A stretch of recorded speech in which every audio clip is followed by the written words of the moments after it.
الحمد لله رب العالمين نحمده ونستعينه ونستهديه ونستغفره ونصلي ونسلم على حبيبنا محمد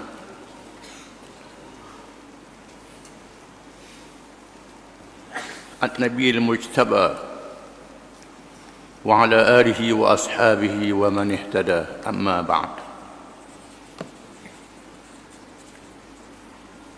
Hari ini kita baca Sirah Nabawiyah, sebahagian daripada perjalanan hidup dan perjuangan Nabi kita Muhammad sallallahu alaihi wasallam. Sangat menasabah dengan umat Islam menyambut peristiwa Maulidir Rasul, kelahiran Nabi Muhammad SAW, yang berbeza dengan peristiwa-peristiwa yang lain, kerana kelahirannya menjadi tanda akhir zaman, tanda umat dunia berada di penghujung, sehingga kelahirannya diberitahu oleh Allah dalam kitab-kitab zaman dulu, kitab Taurat dan kitab-kitab yang lain, diberitahu oleh rasul-rasul yang terdahulu. Kedatangannya ialah untuk seluruh alam, seluruh manusia. Wa ma arsalnaka illa rahmatan lil alamin. Dan tidaklah kami utuskan engkau wahai Muhammad SAW melainkan rahmat kepada seluruh alam. Allah Ta'ala bukan sahaja menjadikan manusia makhluk yang diletakkan di atas muka bumi, yang berbeza dengan makhluk-makhluk yang lain. Manusia ini ditugaskan bukan saja beribadat, bertasbih, memuji Allah Subhanahu wa Ta'ala. Dalam masa yang sama, mereka mentarbiyah dunia ini menjadi hamba-hamba Allah yang mentarbiyah dunia ini. Dan Allah Ta'ala memberi hidayah, yakni petunjuk, dengan kedatangan Rasul-Rasul, kitab-kitab yang diturunkan, yang berakhir dengan Nabi Muhammad sallallahu alaihi wasallam.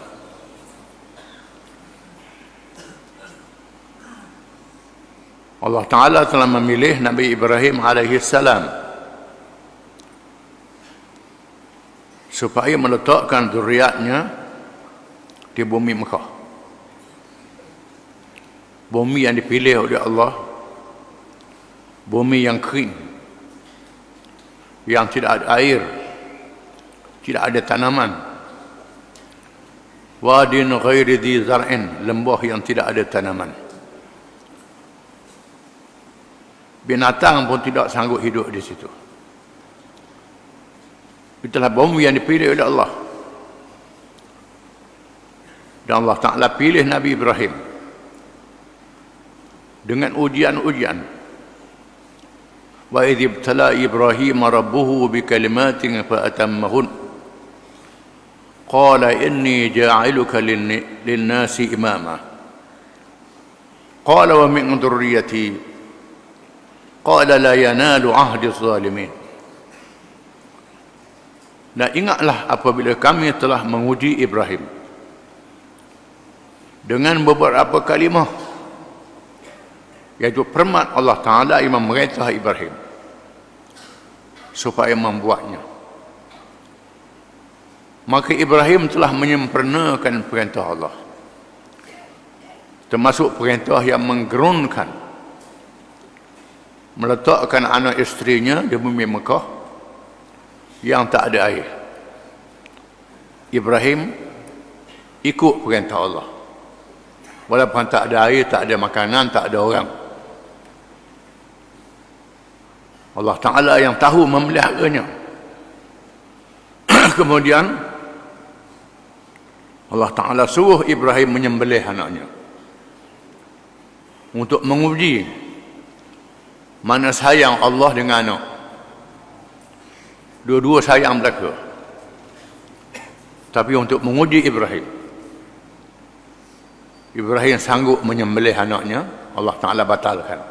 Itu hanya ujian sahaja. Itu antara ujian-ujiannya. Inni ja'aluka linnasi imama. Allah berkata, aku jadikanmu Ibrahim imam. Imam dengan makna pemimpin. Bukan saja rasul, tapi imam, pemimpin. Qala wa min dzurriyyati. Ibrahim menjawab, wahai Tuhan, mintalah juga kepada zuriat keturunan aku. Qala la yanalu ahdi zalimin. Tidak termasuk dalam janji ini mereka yang zalim. Hanya mereka yang adil, mereka yang baik, yang ikut perintah Allah sahaja. Mereka yang zalim tak termasuk. Maka Allah memilih kalangan nabi-nabi keturunan Ibrahim, jumlah yang banyak. Di antaranya nabi-nabi Bani Israel dari zuriat Ibrahim, daripada Ishaq bin Ibrahim, Yaqub bin Ishaq, Yusuf bin Yaqub, dan banyak nabi-nabi. Antara Nabi Musa, Nabi Harun, Nabi Isa alaihimussalam. Mereka semua adalah zuriat Ibrahim daripada bangsa Bani Israel. Dan dilahirkan daripada Ismail bin Ibrahim alaihimussalam, bangsa Arab. Diletakkan di Makkatul Mukarramah, dilahirkan Muhammad sallallahu alaihi wasallam. Tujuan Allah meletakkan Nabi Muhammad di Makkatul Mukarramah dan melahirkan Al-Jilul Awal, generasi yang pertama, kumpulan pertama di kalangan umat Islam yang membawa Islam ini, ialah mereka yang dibangun, yang didirikan, dibentuk diri manusianya, dibangun rohnya, akalnya, jasadnya, dibangun masyarakatnya, jamaah dan kumpulannya, dibentuk oleh Allah Ta'ala untuk memulakan kerja manusia. Tidak sama dengan binatang, kena ada makan saja, minum saja, makan minum, halal haram tak boleh. Asal tubuh gemuk, sembelih daging banyak, itu binatang. Pohon kayu dibangun dengan baja, najis pun tak apa, suburlah pohon kayu itu, orang ambil buah dia. Tetapi untuk membangunkan manusia, bukan dengan makan minum saja, dengan harta saja, pitih mah saja, bukan dengan itu saja. Itu pun ada juga, tak dinafikan.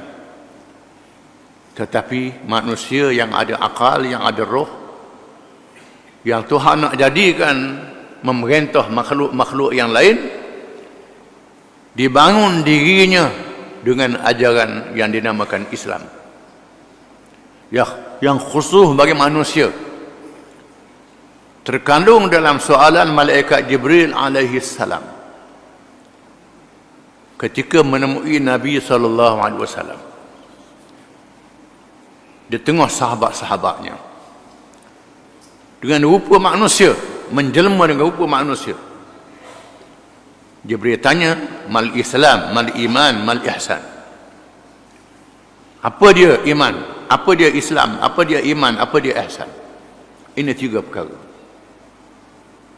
Islam ialah hukum syariat. Iman ialah akidah. Ihsan ialah akhlak yang disebut dengan tasawuf. Kena ada 3 perkara ini. Kalau ambil saja tak cukup. Mesti 3 perkara ini.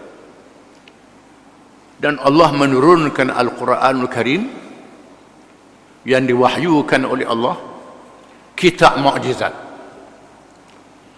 Berbeza dengan mukjizat Nabi-Nabi zaman dulu. Nabi-Nabi zaman dulu mukjizatnya Nabi Musa tongkat. Capak tongkat jadi ular. Mengeluarkan cahaya daripada tangannya. Ibrahim dibakar dalam api, tahan dibakar. Tak angus, tak mati. Nabi Daud melembutkan besi. Nabi Sulaiman boleh berhubung dengan jin, dengan binatang. Nabi Isa menghidupkan orang mati, mengubat penyakit yang tak boleh disembuh dengan ubat. Itu mukjizat Nabi zaman dulu. Adapun Nabi akhir zaman Muhammad SAW diberi mukjizat ilmu, iaitu Al-Quranul Karim. Allah Ta'ala menyebut, wa in kuntum fi raibin mimma nazzalna ala abdina fa'tu bi suratin min mithlih wad'u syuhada'akum min dunillah in kuntum sadiqin fa in lam taf'alu wa lan taf'alu fattaqun nar allati waquduha an-nas wal hijarah u'iddat lil kafirin. Dan jika sekiranya kamu wahai manusia syok, tidak percaya kepada apa yang kami turunkan, Al-Quran yang kami turunkan kepada hamba kami Muhammad sallallahu alaihi wasallam, silakan membuat satu surah sepertinya. Satu surah sahaja sepertinya. Surah yang pendek pun tak apa. Buat satu surah sepertinya. Wad'u syuhada'akum min dunillah in kuntum shadiqin. Panggillah penolong-penolong kamu, sama ada penolong itu Tuhan-Tuhan yang kamu sembah lain daripada Allah, sama ada manusia, jin, batu, kayu, apa sahaja. Dan panggillah pemimpin-pemimpin kamu yang kamu puja di atas dunia ni, yang kamu rasa dia bijak sangat, dan segala ahli-ahli ilmu kamu, pakar-pakar kamu. Panggil semua, buat satu surah seperti Al-Quran. Kalau kamu adalah orang yang benar.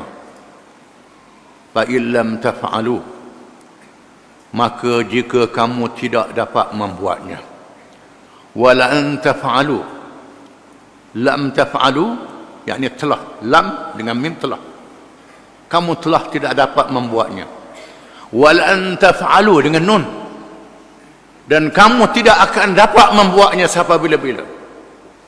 Akan datang tak boleh buat. Itu antara lam dengan lam. Fattaqun nar allati waquduha an-nas wal hijarah. Maka takutlah kamu akan api neraka, di mana umpan api neraka itu ialah manusia dan batu. Manusia dan batu akan jadi umpan api neraka. Wa'iddat lil kafirin, disediakan untuk orang-orang yang kafir. Kafir itu apa dia? Kafir makna engkar, yang melawan. Lawan siapa dia? Lawan Allah, lawan Quran, lawan Muhammad sallallahu alaihi wasallam. Ini amaran Allah yang sangat keras. Allah Ta'ala turunkan Quran kepada Nabi yang ummi, yang tidak tahu membaca dan menulis. Di Mekah yang kering, yang tak ada manusia, manusia hidup di situ. Dengan berkat doa Nabi Ibrahim alaihissalam, tak ada sekolah, tak ada tempat belajar. Manusianya yang bergantung dengan Kaabah, bila duduk di situ tak mau tinggal, tetapi nak makan cari makan, nak pakai cari pakaian, terpaksa keluar untuk berniaga di timur dan barat. Rihlat asy-syita'i was-sayf li'ilafi Quraisyin ilafihim rihlat asy-syita'i was-sayf falyabudu rabb hadzal bait alladzi at'amahum min ju' wa amanahum min khauf. Menjadi kelaziman kepada Quraisy yang tinggal di Mekah itu rihlat asy-syita', melakukan perjalanan di musim sejuk, pergi ke Yaman musim sejuk, was-sayf, dan musim panas pergi ke Syam, kan cari barang, cari makanan yang cukup, pakaian yang cukup, bekalan yang cukup, buat balik ke Mekah di waktu musim sejuk daripada Yaman, musim panas daripada Syam. Dalam peta dunia, Yaman pelabuhan negeri-negeri belah timur, China, India dan Parsi. Syam adalah pengkalan pada negeri belah barat, negeri Eropah, Utara Afrika dan Asia Tengah. Allah Ta'ala jadikan begitu. Ini kekuasaan Allah yang menakjubkan. Mereka orang alik, cari makan pandai, ekonomi pandai, cerdik berniaga, tapi mereka butuh huruf. Sedikit saja yang tahu membaca dan menulis. Dan Allah jadikan Nabi Muhammad SAW buta huruf supaya orang tahu Quran ni bukan Nabi Muhammad tulis sendiri, bukan Nabi Muhammad reka. Dia beri kepadanya ingatan yang kuat. Sebaik saja malaikat diberi baca, terus ingat, tak lupa lagi. Dia pelihara oleh Allah ilmu-ilmu itu. Dijadikan sahabat-sahabat yang mengelilinginya dengar Al-Quran, ingat, hafal. Nabi hafal, ada sahabat-sahabat yang hafal Quran macam Abdullah bin Mas'ud, Abdullah bin Abbas, Abdullah bin Umar, Sayyidina Ali. Ada sahabat yang tak hafal Quran macam Sayyidina Abu Bakar, Sayyidina Umar tak hafal Quran, tetapi mereka bijak dalam mengurus dan mentadbir. Dibahagi-bahagi sahabat-sahabat itu. Bukan macam Nabi. Nabi boleh belaka, sahabat-sahabat tidak. Ada kebolehan masing-masing.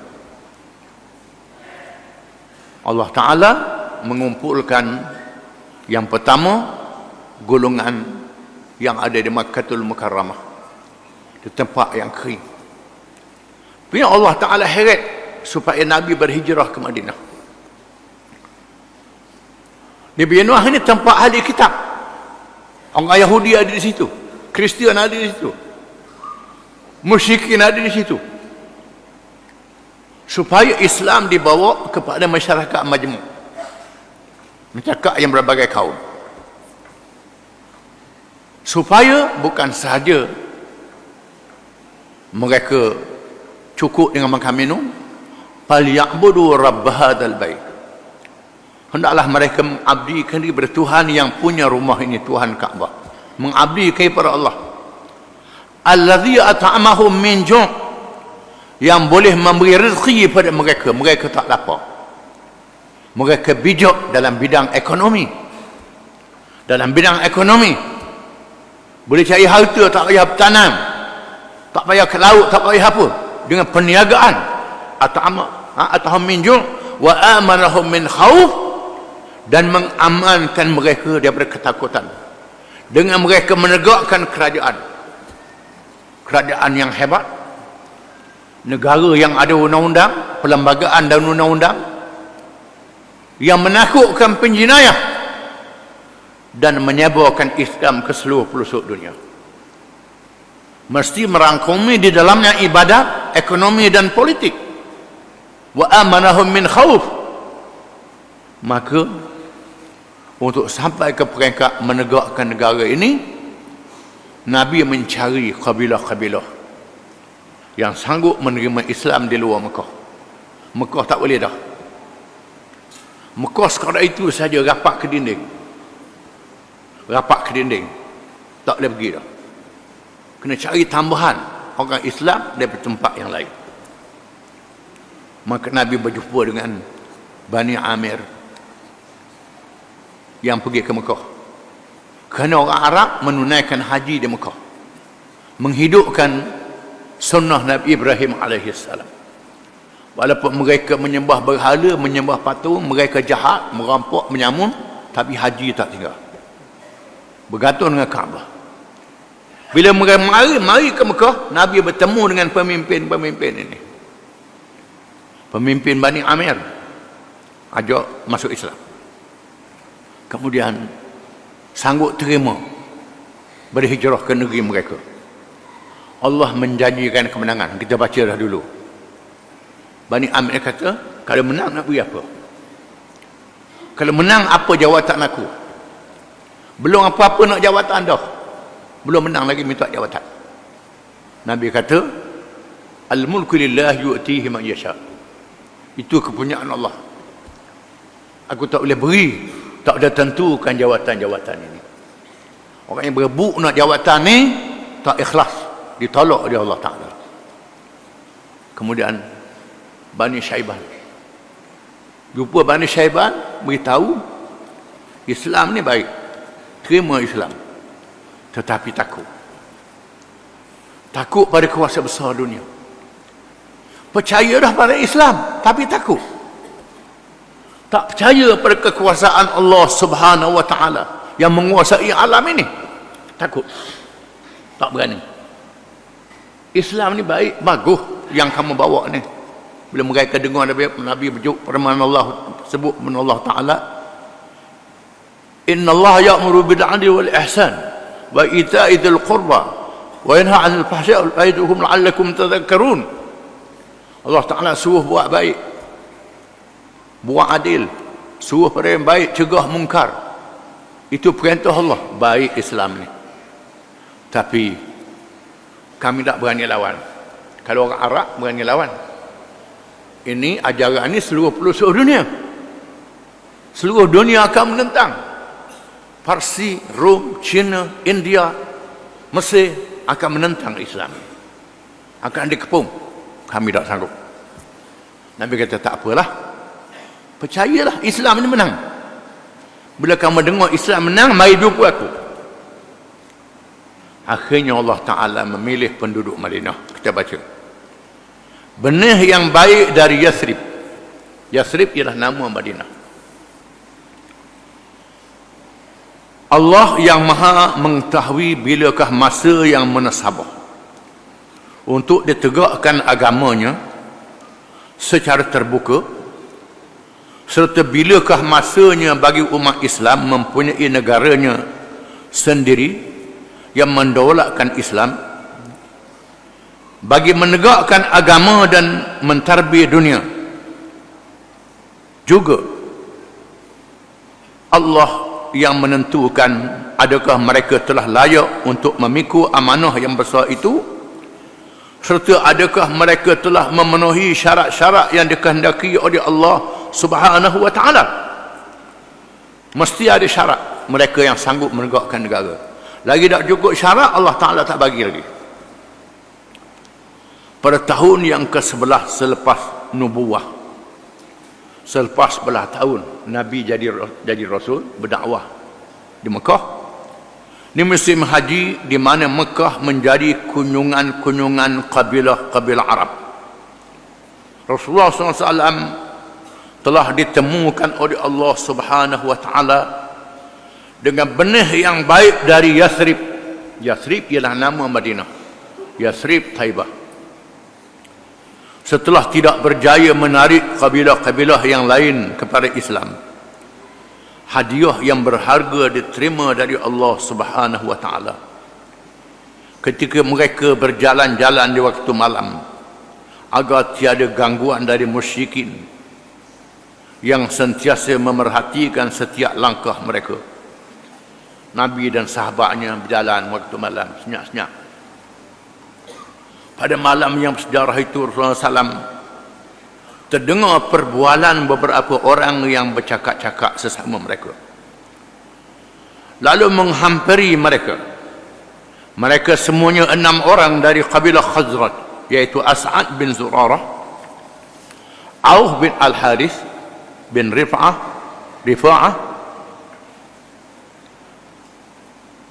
Rafi' bin Malik bin Ajlan, Qutbah bin Amir bin Hudaidah, Uqbah bin Amir, dan Jabir bin Abdullah bin Ra'ad. Dia tulis Ra'ad. Mereka yang berasal dari Madinah atau Yathrib ini sungguh bernasib baik, kerana telah mendapat maklumat yang lebih awal dari orang-orang Yahudi ahli kitab yang ramai tinggal di Yathrib. Mereka selalu berbual tentang berita lahirnya Nabi akhir zaman yang telah tiba masanya. Orang Yahudi yang baca dalam kitab mereka, kitab Taurat, termasuk orang Kristian berbani Israel yang baca kitab Injil dan mendengar ulama-ulama mereka bersyarah menyebut tentang zahir Nabi akhir zaman. Cuma mereka mengharapkan Nabi akhir zaman itu daripada bangsa mereka. Mereka tahu Nabi akhir zaman ini akan berhijrah. Lahir kat mana tak tahu, akan berhijrah. Mereka cari ke seluruh pelosok. Mereka berjumpa dengan bumi Madinah. Bumi yang subur di tengah padang pasir yang luas, menandakan keberkatannya. Mereka agak itulah tempat yang berlaku hijrah. Maka orang Yahudi berkampung di situ sejak lama. Orang-orang Madinah mendengar percakapan orang-orang Yahudi. Sudah ada asas pengetahuannya. Rasulullah SAW bertemu dengan mereka dan terus bertanya, siapakah kamu ini? Kamu ni siapa? Mereka menjawab, kami dari kabilah Khazraj. Rasulullah SAW bertanya lagi, kamu ini dari kabilah yang bersekutu dengan orang Yahudi kah? Kamu bergaul dengan orang Yahudi? Mereka menjawab, ya. Rasulullah SAW meneruskan pertanyaan, bolehkah aku berbual-bual bersama kamu? Mereka menjawab, boleh, silakan.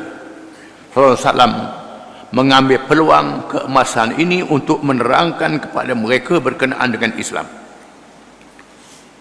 mengajak mereka supaya menganutnya dan menyahut seruan Allah Subhanahu wa taala sambil membaca ayat-ayat Al-Quran, baca ayat Quran yang telah diwahyukan. Mereka pun berbual sesama mereka, cakap sama-sama mereka, ketahuilah wahai kaumku, demi Allah inilah dia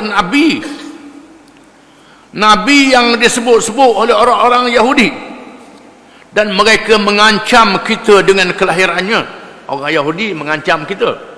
Maknanya kalau bukan Yahudi, Yahudi bunuh. Dia nak bangsa Yahudi jadi Nabi ini. Janganlah sampai mereka mendahului kita untuk beriman kepadanya. Biar kita dulu, jangan dang ke Yahudi. Lalu mereka dengan segera menyahut seruan Allah dan Rasulnya dan menjadi orang-orang Islam yang setia. Mereka berkata kepada Rasulullah SAW, kami tinggalkan kaum kami di sana di Madinah dalam keadaan mereka bermusuh di antara satu sama lain. Mudah-mudahan Allah menyatukan mereka denganmu. Kami akan kembali menemui mereka dan mengajak mereka kepada urusan agama ini. Kami akan bentangkan kepada mereka apa yang telah kami terima darimu tentang agama ini. Kalaulah Allah menyatukan mereka di atas ajaranmu, maka tiada lagi orang yang paling mulia kepada kami selain dirimu. Kebetulan pula mereka adalah di kalangan orang-orang yang terkemuka juga di kalangan kaumnya. Mereka ni orang Sabsa, Aus dan Khazraj. Mereka cerita di Madinah ada dua kabilah, Aus dan Khazraj. Aus dan Khazraj ni berperang beratus tahun, berperang tak berhenti berperang. Orang Yahudi ahli kitab tak boleh menyatukan.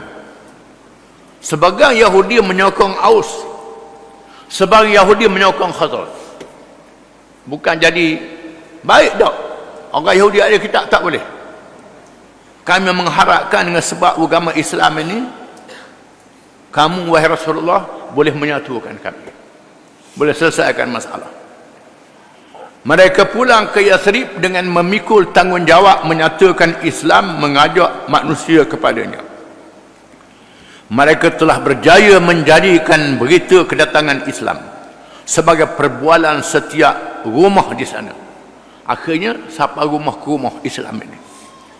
Walaupun pertemuan mereka dengan Rasulullah SAW secara lalu sahaja dan ringkas, tetapi memberi kesan yang sangat besar kepada dakwah Islamiah dan menjadi benih yang menumbuhkan pokok-pokok Islam yang rendang di seluruh penjuru alam.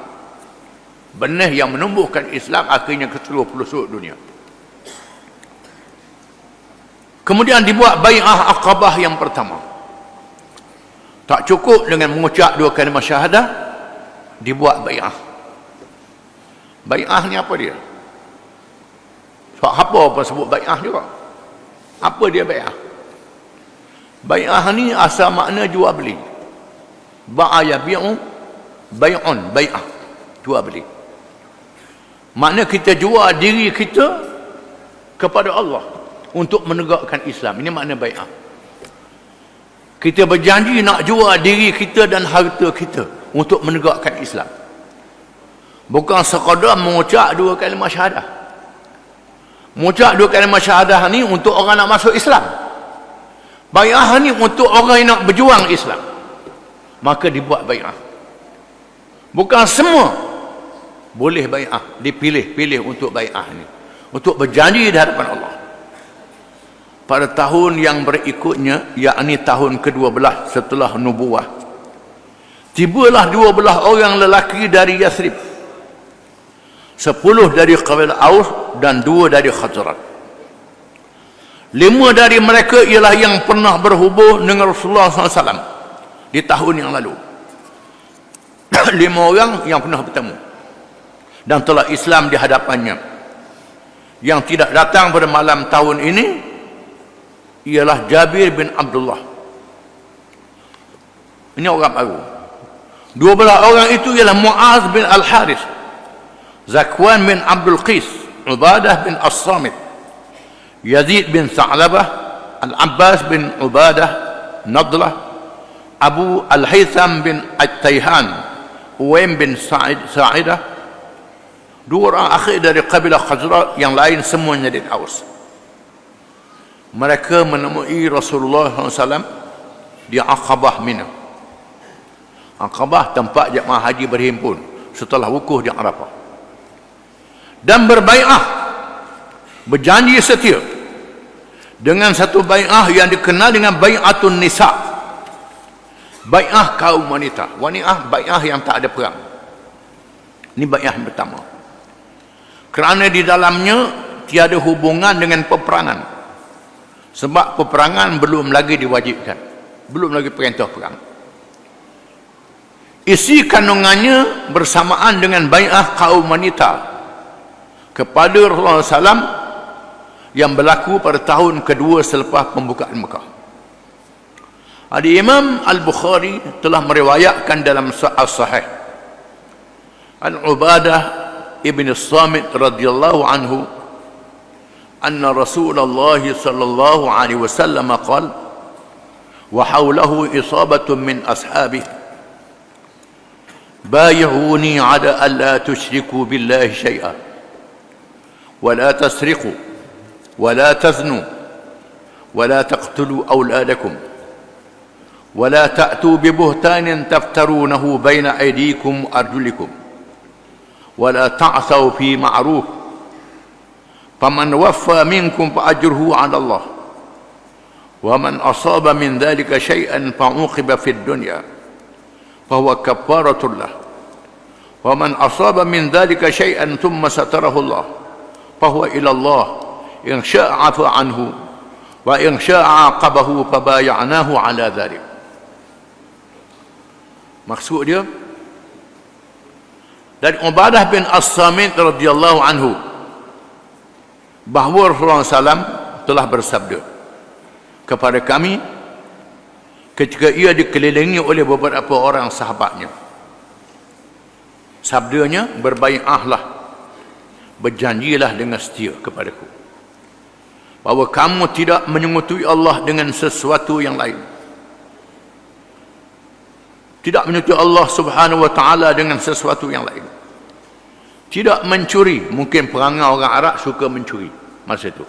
Disebut jangan mencuri. Tidak mencuri. Tidak berzina. Tidak membunuh anak-anak kamu. Tidak berbohong dengan merekakan tuduhan atau fitnah yang sengaja diadakan sama ada terhadap dirimu atau orang lain.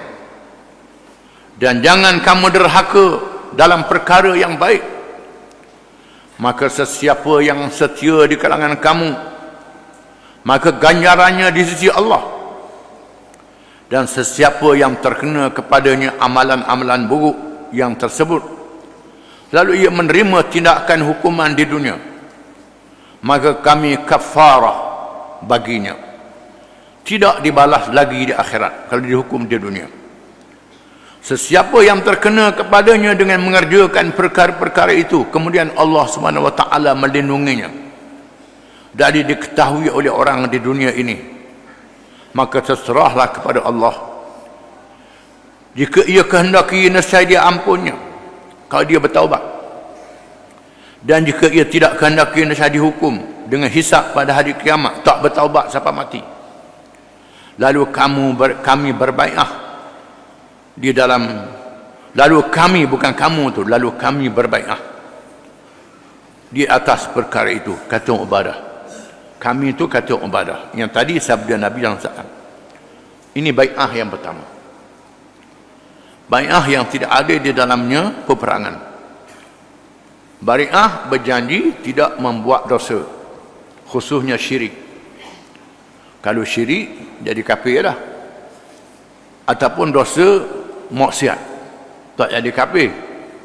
Kalau dihukum di atas dunia, selamat di akhirat. Kalau ditutup oleh Allah Ta'ala, serah pada Allah. Biasanya kalau bertaubat, dia ampun oleh Allah. Kalau tak bertaubat, kena hukum di akhirat. Lepas habis hukum, masuk syurga, kecuali mereka yang syirik. Dari keterangan yang tersebut, ternyatalah bahawa orang yang telah menganut Islam dari Madinah atau Yathrib itu, bukannya sekadar melapakkan ikrar 2 kalimah syahadah, bukan 2 syahadah sahaja, bahkan meliputi ucapan lidah dan jazam di hati, dan beriltizam mewajibkan diri dengan apa yang diucap, dan dia bi'ahkan kepada Rasulullah SAW. Malah mereka bersedia untuk meletakkan sibrah Allah, yakni ajaran Allah yang terkandung dalam ajaran Islam itu kepada seluruh kehidupan mereka. Apa yang disebut dalam bai'ah yang pertama ini adalah asas-asas penting bagi pembinaan individu, pembinaan seorang, diri seseorang dan masyarakat, sama ada dalam aspek akidah, juga akhlak dan pelaksanaan Islam di dalam semua bidang. Bai'ah yang dilakukan itu bukan sahaja merupakan perisytiharan bagi mereka untuk menerima Islam, tetapi juga perisytiharan menentang jahiliah. Menerima Islam dan menentang jahiliah. Ini konsep yang penting dalam bai'ah ini. Segala yang terkandung di dalamnya adalah sangat bertentangan dengan pegangan dan amalan jahiliah. Bila mereka berjanji dengan apa yang disebut itu, menunjukkan mereka ikut dan mereka melawan jahiliah. Kepulangan mereka ke Madinah diiringi oleh utusan pribadi Rasulullah SAW, iaitu Mus'ab bin Umair.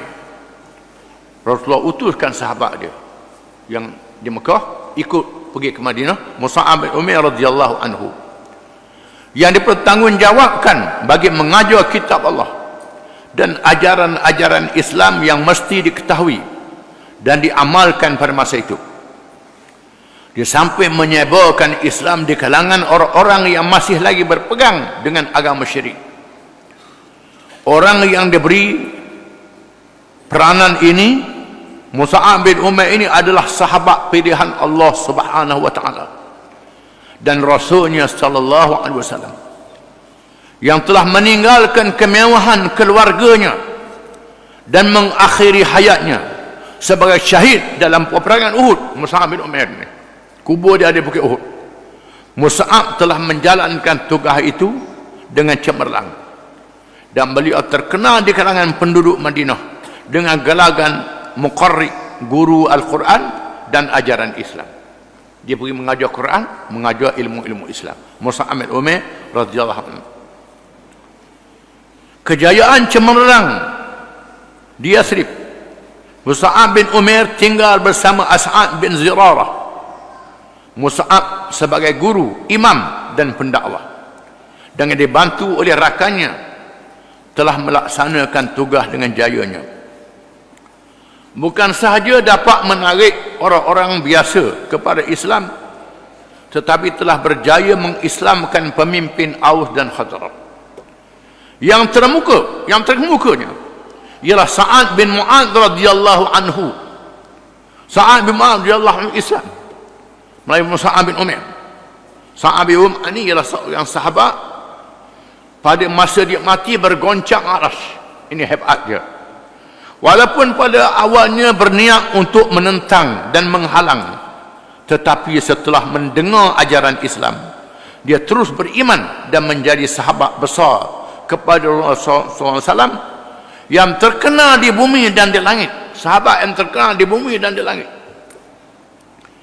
Apabila beliau memeluk Islam, Sa'ad bin Mu'adz telah mengerahkan kaumnya supaya beriman.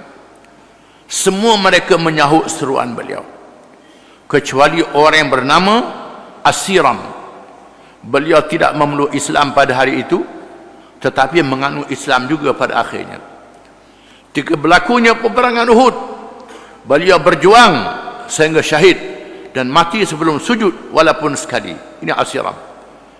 Berhubung dengannya, Rasulullah SAW telah bersabda, dia beramal sedikit mendapat pahala yang besar. Masuk Islam tak ada semayang. Mus'ab bin Umair, sahabat yang dari Mekah tadi, telah meneruskan dakwah dengan jayanya, sehingga tiada sebuah rumah pun di kalangan Ansar yang tidak menerima Islam. Beliau pulang ke Mekah sebelum tibanya musim haji tahun ke-13 selepas nubuah, untuk menyampaikan berita kejayaan dakwah yang menggembirakan Rasulullah SAW. Bukan saja menerima dan menganut Islam, tetapi juga merupakan golongan yang mempunyai kekuatan untuk menegakkan Islam dan mempertahankan pembawanya. Akhirnya ramai orang Madinah masuk Islam. Mereka bukan saja jadi orang Islam, mereka sanggup berjihad, berperang untuk mempertahankan Islam. Maka berlakulah bai'ah yang kedua yang akan kita baca kemudian. Wallahu a'lam.